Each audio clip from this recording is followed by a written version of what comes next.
I give a fuck? Why do I give a fuck? Why do I try so hard? Why do I care so much? Welcome to Why Do I Give a Fuck? A cross-cultural conversation between myself, Diane Tate, and Johanna Thompson. In these times of great struggle and possible shift, we ask ourselves, why do we give a fuck about any of it? How does the lens we see the world through impact what we see? And what do we do about it? Hello, hello, hello. How are you? Hey, how you doing? Yeah.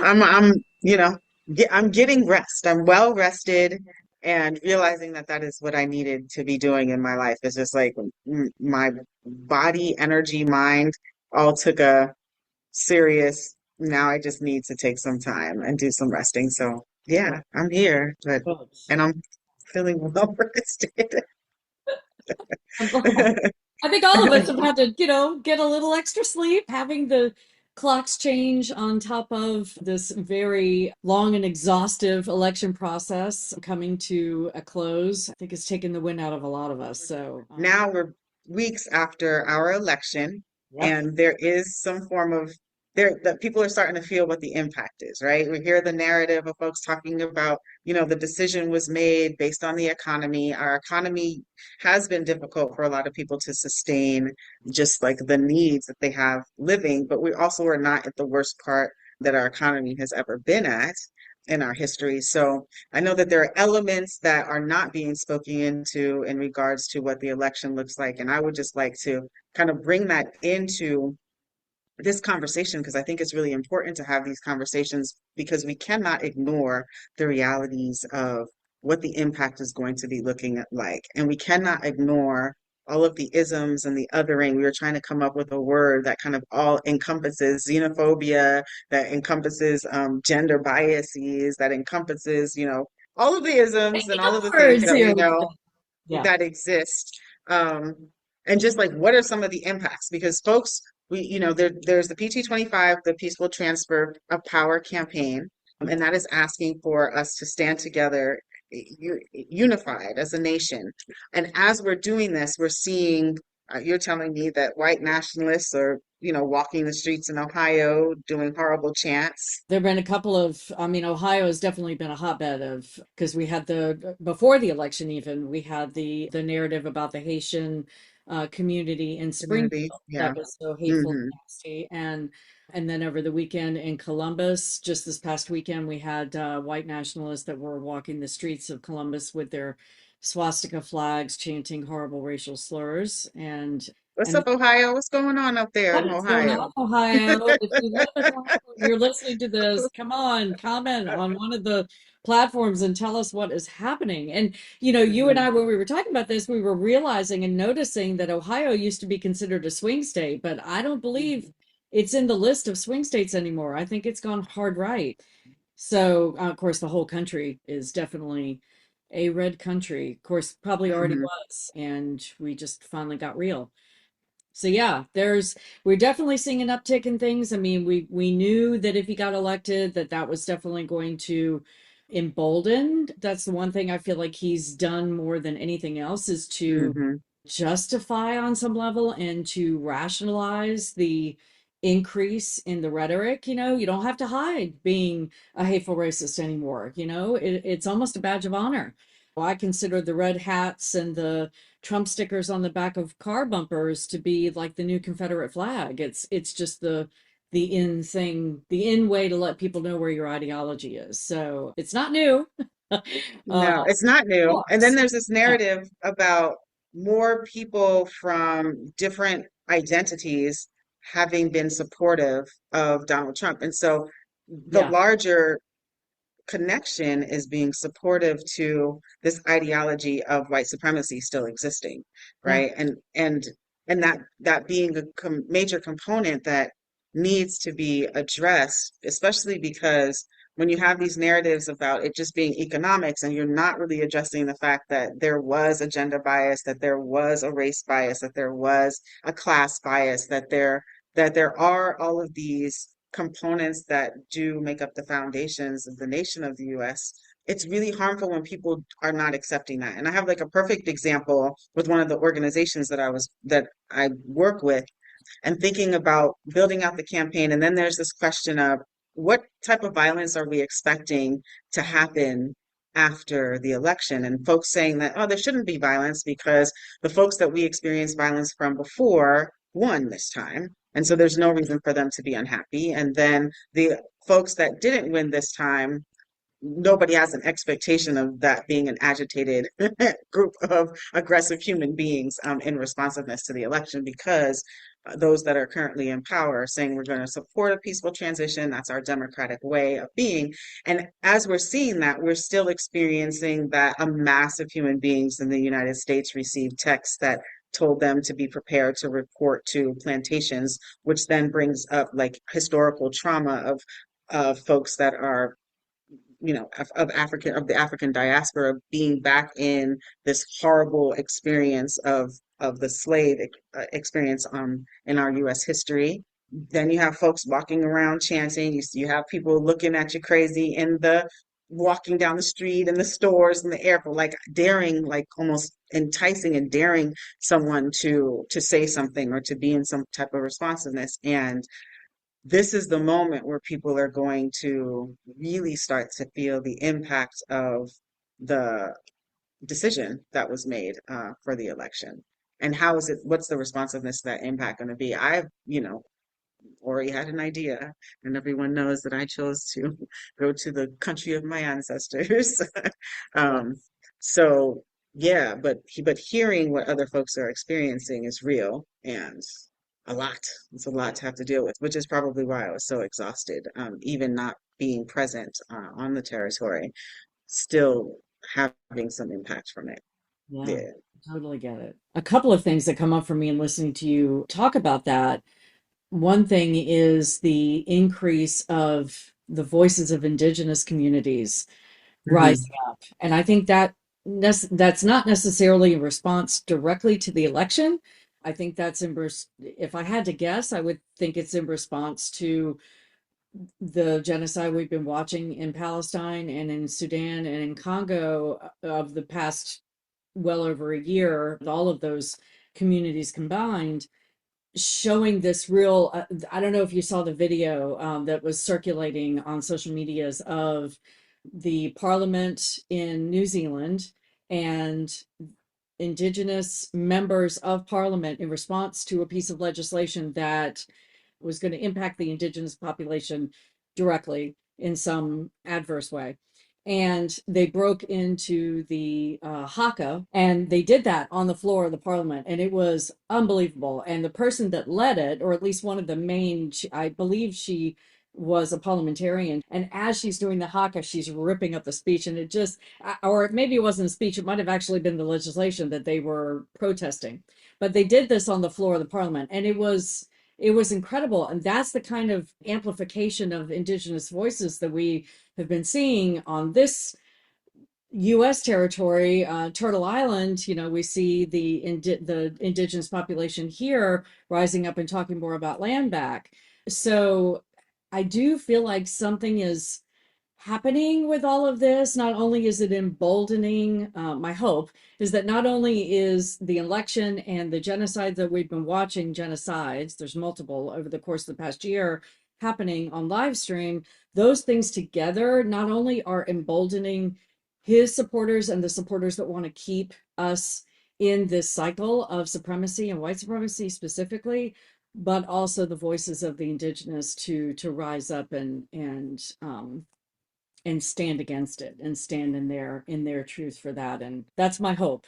At least that feels like what I'm seeing, but I also understand that the algorithm feeds to you what you want to see. So What you want to see. Yeah, I yeah. mean, but there's a real conversation that are happening in different communities that I've been experiencing. Like, as a Black identified woman out there, there's this feeling of, all right, now we've been on the front lines doing the work for so long, and that does not discount the work of other human beings that have been in the struggle towards our liberation. But there also is this sense of, all right, now y'all gonna have to deal with what we've been telling you that you're going to have to deal with, Right. and not listening and not coming together in the ways that we needed to have a different existence and a reality now. And the level of exhaustion is just like enough is enough. There's only so much we, Yeah. can do at this point.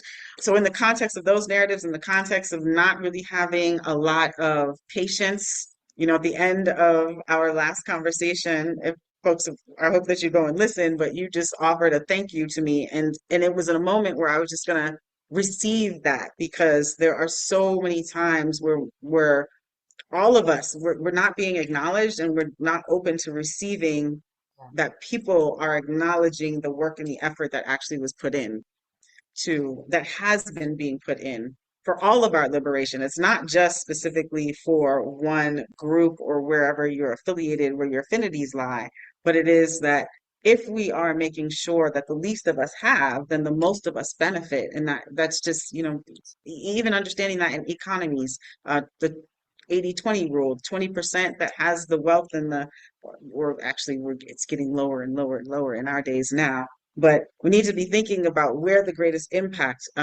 can occur for the largest majority of folks. And yeah, folks is tired. Folks are not willing to put up with it. Folks are looking at different ways to exist and live. I'm curious to see what the exodus out of the United States looks like, because I know that it was happening before, I saw but a folks are report on talking that. about it. I saw a report on Hmm. that a couple of days ago where they were saying that the web traffic looking up Hmm. how to get out of the United States went up 1,500 and something percent Yeah, after man. the election.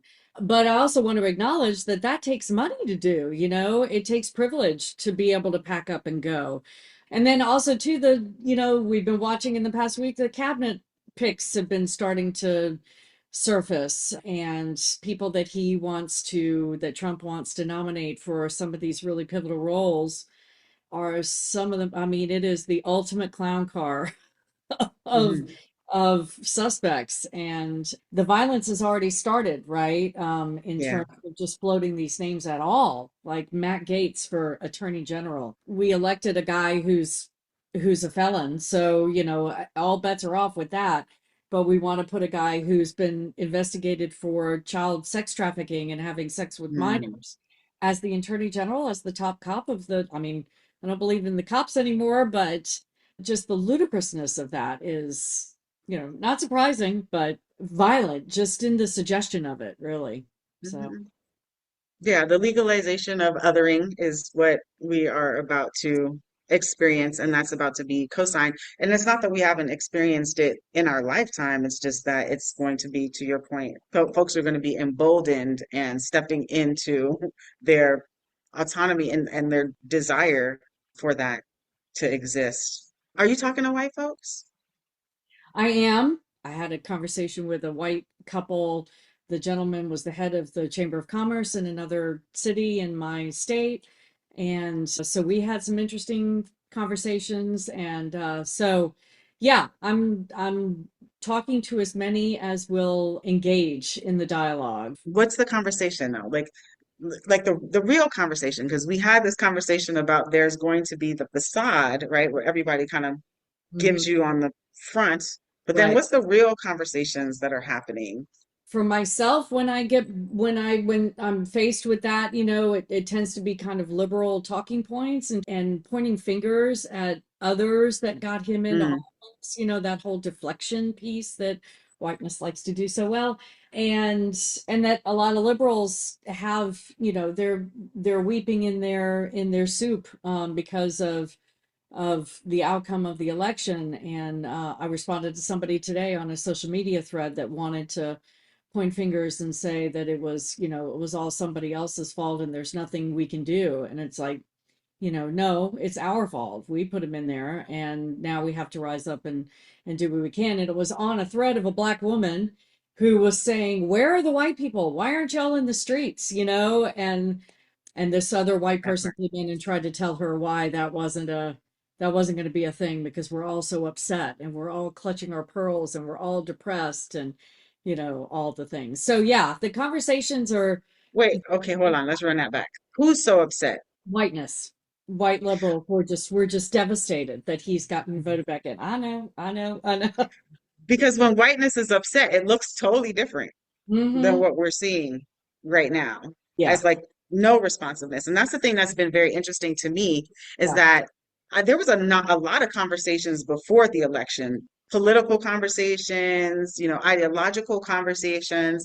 And even with myself going into mixed company spaces, especially when I was, across the water during the election time period, after the election, there has not been, unless there's an intentional gathering space to talk about the yeah. impacts of the election, just on in my day-to-day movement, going to meet up with a doctor, going into the grocery store, and all of those things, there is no conversation about the election at all. I'm not hearing people talking about it.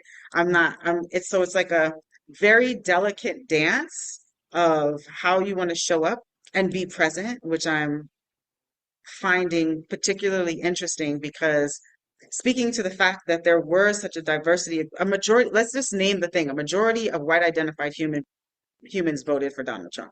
And then you had a diversity of other people with other identities who identified and voted for Donald Trump. And we don't want to skew that narrative with that being that so many diverse people are in support of what's to come as far as the way that we're going to exist under our legislation. Very But small.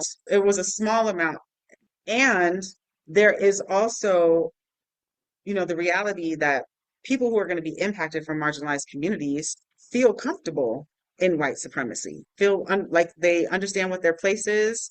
They know what to expect. They're Failure is living in it. There's always there's more. not a there's not Yeah, a discomfort, right? Some people don't really know how to exist in a liberatory life. And so I'm going back to like where my foundational construct comes from with this desire to block the things that are harmful, mhm. broaden our network of relationship and resources and connectedness with each other so that we can build the vision for the reality that we want to exist in. And again, naming that Black identified women that I've been in community with are tired and don't feel like being in full leadership, not seeing white folks who are saying that they are impacted or so traumatized about it, standing up and coming out in any way, shape, or form. And maybe this is not the time. People are still like having it settle in, and are curious about what it is that we can expect. And then I'm hearing fringe conversations about other non-white identified communities who are like, oh, wait a minute, we didn't think about they're serious about mass deportation. Yeah. That came Um, out a couple of days ago that yeah, that's like that one of the they're most insidious. serious about that. Like this is policy and 20 legislation that's going million to go forward. humans. Yeah, Yeah. So what is that going to start to look like? yeah. To your point about the 501(c)(3) legislation, naming organizations terrorist organization if it doesn't align with like kind of the the national narrative about what's acceptable and what's not acceptable. So there's a lot of things that are coming down the pipeline at this point that the impact to different communities and different people is about to be real Yeah. in a way that it's existed before, but now it's going to be in your face. Mm-hmm. What's your plan gonna be? Yeah. And I am very cautious of other folks. That might be another reason why I'm like just in the house. And I'm in a different country. So like this is not what the rhetoric about the United States. I communicated this before. It's like, oh, they real racist over here. Don't come over here to our one love community Be bringing with that that. with you. Yeah. Don't Yeah. bring that into the space. Yeah. And so, yeah, I find all of this very, very fascinating. And what does it look like as different factions in communities start to think about the ways that they're going to be building power amongst themselves and then a larger opportunity to build power. Like how Mhm. many times are we going to see indigenous populations, however folks are defining themselves, having to do your indigenous dance in protest and opposition to harmful legislation that's going to be coming out impacting like communities? That's real. And are people going to want to be talking to each other when we need folks to be talking to each other right now? Yeah, we're seeing that white power is being built. Like, the white power building is happening. It's like in our faces. If more groups of people get emboldened to get out on the streets and dress up and wave flags and yell epithets at humans, then we might be seeing that. I'm curious what it would look like, what Black nationalism would look like. You know, I remember that one of the conspiracy theories about Puffy being targeted in this moment is because he was speaking about building a Black political project and having now enough resources, money, reach, and a network of other people with a lot of power. And that has been derailed. That conversation has not gone as flourishing as it was before because he's imprisoned at this point. But there is an opportunity or a possibility that we will see this demographic of humans in a tribalist kind of way, getting together, building power, and also amplifying their voices in a really strong way. And there's the potential also for us to see clashes of that happening. And that's one of the concerns post-election that people are being wary of, and people are really determining like where they're going to fall within their energy and effort to continue to stand for this kind of liberatory vision of the United States, Mhm. or if they're just going to fall into the comfort of what we have been living under, which is white supremacy. Yeah, I mean, we talked a little bit about this in the last episode about how, speaking specifically to the to whiteness, how we don't know how to exist in a society that isn't specifically built for our comfort and surrounds around our comfort. And so when I'm hearing you talk about those different things and how white people are not gelling after this, like my friend said on social media, where are the white people? Why aren't they in the streets? First of all, I don't know that it's really totally hit for everybody that the impact is going to be real in our backyards, in our households, in our living rooms, in our kitchens. You know, we give lip service to it all the time, but I don't know that we really have totally internalized that. And what comes up for me as I'm listening to you is also that concept that I've had to really unpack in my own brain, is that, am I organizing for, and you called me on this, is it better to be doing something for someone or doing something with someone? And I've heard people say all the time about how do we really understand that freedom for Palestinians means freedom for ourselves? You know, do we really get that? And we, I mean, anybody who looks like me.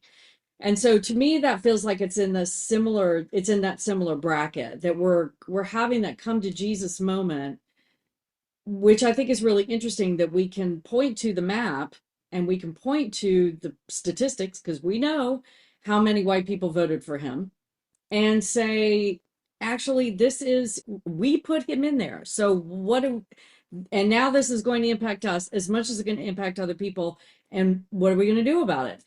And I think we're in a place where the greater collective, I mean, I've seen a lot of people still talking, organizing, having meetings together about specific pieces of legislation, how to push back, Hmm. mobilizing people to call their senators and their representatives, especially about this nonprofit legislation. So I have seen those spaces, but I'm connected to those spaces because I was organizing before the election.